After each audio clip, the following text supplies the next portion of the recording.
we see non-proactive people, they are always sitting back, they're relaxing, chilling, they don't like. Proactive people also, they enjoy, but they work hard, they work with persistence and all, and they are winners also, then they enjoy that.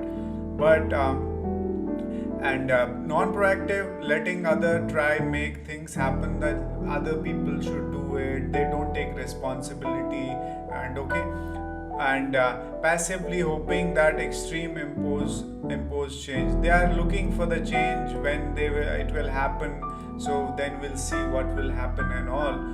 Okay, then proactive behaviors are career success. They get a lot of success in career outcomes, like include salary hikes, promotion, satisfaction, strategic, like they create new products, innovative products, as I have given the example of Steve Jobs, Jeff Bezos, Elon Musk. They are always proactive, like in services, they create new services, new processes, new innovations, new like they are always thinking new for the future.